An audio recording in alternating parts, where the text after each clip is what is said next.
नारद जी का वानर रूप। पूर्व काल में जब नारद मुनि हिमालय पर्वत की एक गुफा में घोर तपस्या कर रहे थे, उनके उग्र तपस्या को देखकर इंद्रदेव भयभीत हो गए। इंद्रदेव सोच रहे थे कि नारद मुनि स्वर्गलोक को छीनना चाहते थे और उसी कारण वे तपस्या कर रहे थे। इंद्रदेव ने कामदेव को बुलाया और कहा, हे कामदेव, तुम मेरे परम मित्र हो। नारद मुनि घोर तपस्या कर रहे हैं, कहीं ऐसा न हो कि वे मुझसे मेरा स्वर्गलोक छीन ले। अतः तुम वहां जाकर उनका तपस्या भंग करना। जब इंद्रदेव ने ऐसा कहा, तब कामदेव वसंत के साथ उस स्थान पर आ गए जहां नारद मुनि तपस्या कर रहे थे। कामदेव और वसंत के बहुत प्रयत्न करने पर भी नारद मुनि के मन में कोई विकार उत्पन्न नहीं हुआ। कामदेव और वसंत दोनों का गर्व चूर्ण हो गया। ये इसी जगह है जहाँ भगवान शिव ने भी तपस्या की थी।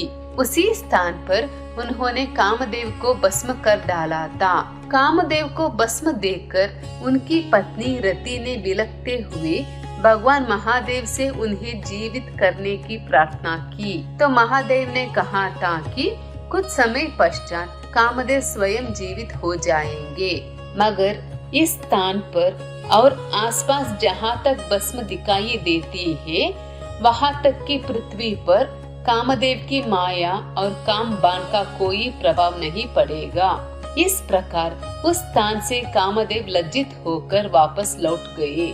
जब देवराज इंद्र ने देखा कि कामदेव का प्रभाव नारद मुनि पर नहीं पड़ा, तो उन्होंने नारद मुनि का बहुत प्रशंसा की। महादेव की माया के कारण नारद मुनि भूल गए थे कि शिवजी के शाप के कारण उस स्थान पर कामदेव की माया नहीं चल सकती। अपने तप को पूर्ण हुआ समझकर नारद जी उठे तो उन्हें कामदेव पर विजय प्राप्त करने का ध्यान आया। तब उन्हें मन ही मन इस बात का घमंड हुआ कि उन्होंने कामदेव पर विजय प्राप्त कर लिया है। अभिमान से उनका ज्ञान नष्ट हो गया।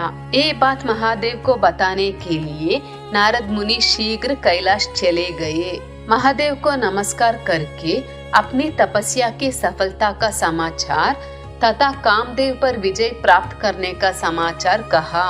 ये सब सुनकर महादेव ने नारद की प्रशंसा करते हुए कहा, हे नारद जी, आप बहुत धन्य है, परंतु मेरी एक बात याद रखिए, इस समाचार को किसी अन्य देवता को मत सुनाना। विशेषकर भगवान विष्णु से ये वृत्तांत सबसे छिपा कर रखने योग्य है। इसलिए मैं तुम्हें ये आज्ञा देता हूँ कि तुम ये बात किसी के सामने प्रकट मत करना। नारद जी शिव के माया से मोहित हो चुके थे, इसलिए उनकी दी शिक्षा को ध्यान में न रखते हुए नारद जी ब्रह्मलोक चले गए। वहाँ ब्रह्मदेव को नमस्कार किया और बोले, पिताश्री, मैंने अपने तपोबल से कामदेव पर जय प्राप्त कर लिया है। ब्रह्मदेव ने अपने पुत्र नारद को ये सब किसी और से कहने के लिए मना कर दिया। नारद के मन में अहंकार उत्पन्न हुआ, जिसके फल स्वरूप उनकी बुद्धि नष्ट हो गई थी। वे शीघ्र ही ब्रह्मलोक से चल दिए। नारद मुनि को आते देखकर भगवान विष्णु सिंहासन से उठ खड़े हुए। उन्होंने नारद को गले लगाया और आदर सहित आसन पर बैठाया। भगवान विष्णु ने नारद से पूछा, नारद जी, आप कहाँ से आ रहे हो और इस लोक में आपका आना कैसे हुआ?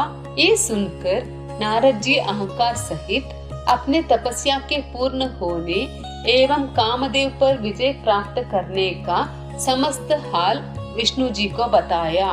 विष्णु जी बोले, हे नारद जी, आप धन्य हैं। काम, क्रोध एवं लोभ मोह उन मनुष्यों को पीड़ित करते हैं जो भक्तिहीन है। आप तो ज्ञान वैराग्य से युक्त एक ब्रह्मचारी है, फिर भला ये कामदेव आपका क्या बिगाड़ सकता है? नारद जी बोले, हे भगवान, ये सब आपकी कृपा है। आपकी कृपा के आगे कामदेव की क्या सामर्थ्य है जो मेरा कुछ बिगाड़ सके? मैं तो सदा ही निर्भय हूँ। इतना कहकर नारद जी विष्णु भगवान को नमस्कार करके वहाँ से चले गए। तब भगवान विष्णु ने एक अद्भुत माया रची। उन्होंने जिस ओर नारद जी जा रहे थे वहाँ एक सुंदर नगर बना दिया। वह नगर वैकुंठ से भी अधिक सुंदर था। उस नगर के राजा का नाम शालनिधि था। उस राजा की एक बहुत सुंदर कन्या थी। उन्होंने अपने पुत्री के लिए एक स्वयंवर का आयोजन किया था। उनकी कन्या का वरण करने के लिए उत्सुक बहुत से राजकुमार वहाँ आ गए। इस नगर की सुंदरता देखते ही नारद जी मोहित हो गए। जब राजा शालनिधि ने नारद जी को आते देखा तो उन्हें सादर प्रणाम करके स्वर्ण सिंहासन पर बैठाकर उनकी पूजा की।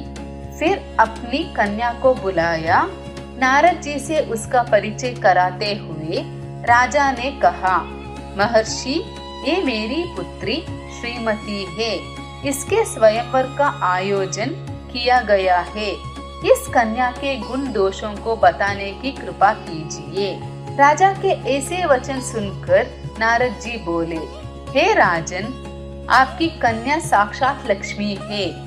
इसका भावी पति भगवान शिव के समान वैभवशाली, त्रिलोकजयी और कामदेव पर जीत प्राप्त करने वाला होगा। ऐसा कहकर नारद मुनि वहाँ से चले गए। नारद मुनि काम के वशीभूत होकर सोचने लगे कि कैसे राजकुमारी को प्राप्त कर सकता हूँ।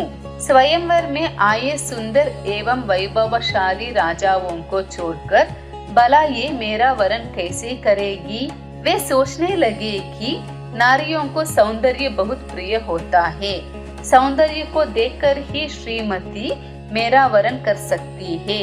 ऐसा विचार कर नारद जी विष्णु लोक पहुँचे और भगवान विष्णु को राजा शालनिधि की कन्या के स्वयंवर के बारे में बताया तथा उस कन्या के साथ विवाह करने की इच्छा व्यक्त की। उन्होंने भगवान विष्णु से प्रार्थना की वे अपना रूप उन्हें प्रदान करे ताकि श्रीमती उनसे ही शादी करे। नारद मुनि की बात सुनकर भगवान विष्णु हंस पड़े और उत्तर दिया, हे नारद, वहाँ आप अवश्य जाइए। मैं आपका हित उसी प्रकार करूँगा जिस प्रकार पीड़ित व्यक्ति का श्रेष्ठ वैद्य करता है, क्योंकि तुम मुझे विशेष प्रिय हो। ऐसा कहकर भगवान विष्णु ने नारद मुनि को वानर का मुख तथा शेष अंगों को अपना मनोहर रूप प्रदान कर दिया।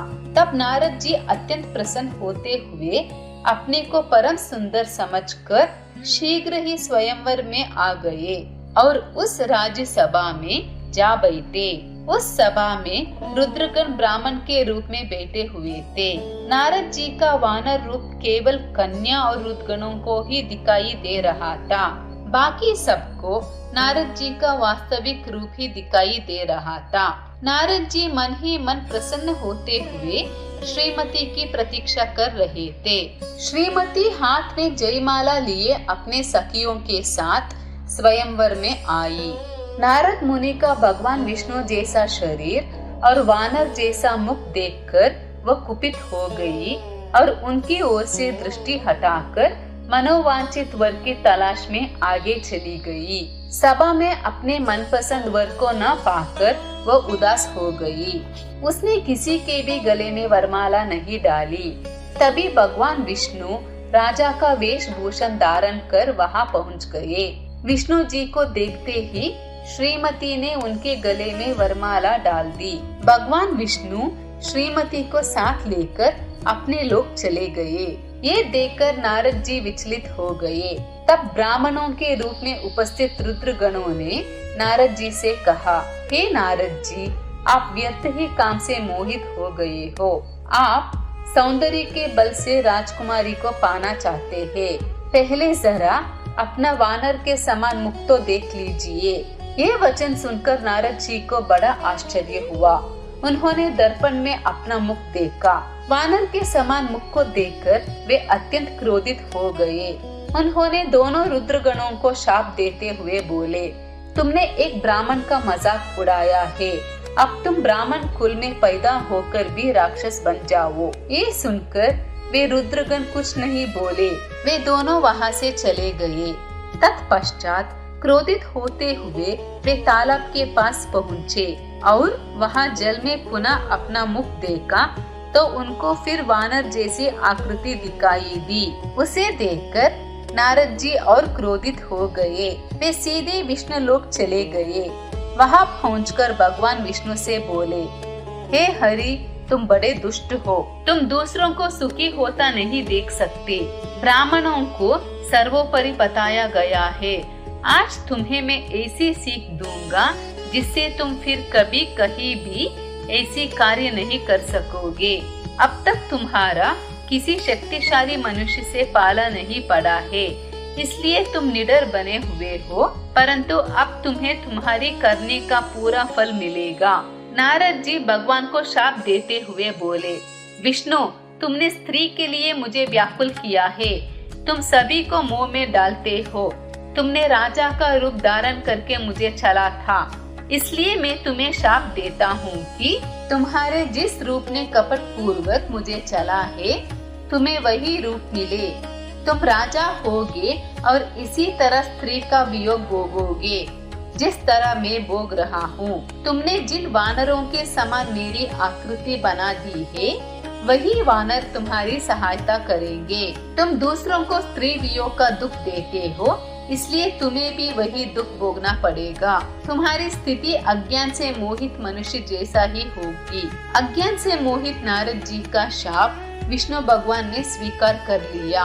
तत्पश्चात उन्होंने महालीला करने वाली मोहिनी माया को समाप्त कर दिया। माया के जाते ही नारद जी का खोया हुआ ज्ञान लौट आया और उनकी बुद्धि पहले की तरह हो गई। उनकी सारी व्याकुलता चली गई तथा मन में आश्चर्य उत्पन्न हो गया। ये सब जानकर नारद जी बहुत पछताने लगे और अपने को धिक्कारते हुए भगवान विष्णु के चरणों में गिर पड़े, उनसे क्षमा मांगने लगे। तब भगवान विष्णु ने कहा, हे महर्षि, आप दुखी न हो। आप मेरे श्रेष्ठ भक्त हैं, इसमें कोई संदेह नहीं है। आपने अहंकार के वशीभूत होकर भगवान शिव की आज्ञा का पालन नहीं किया था, इसलिए आपका गर्व नष्ट करने के लिए ये लीला रची थी। तो ये था नारद जी का वानर बनने का कहानी। अगर आपको ये कहानी पसंद आई है तो कृपया लाइक, शेयर और फॉलो कीजिए। धन्यवाद। जय श्री राम। हर हर महादेव।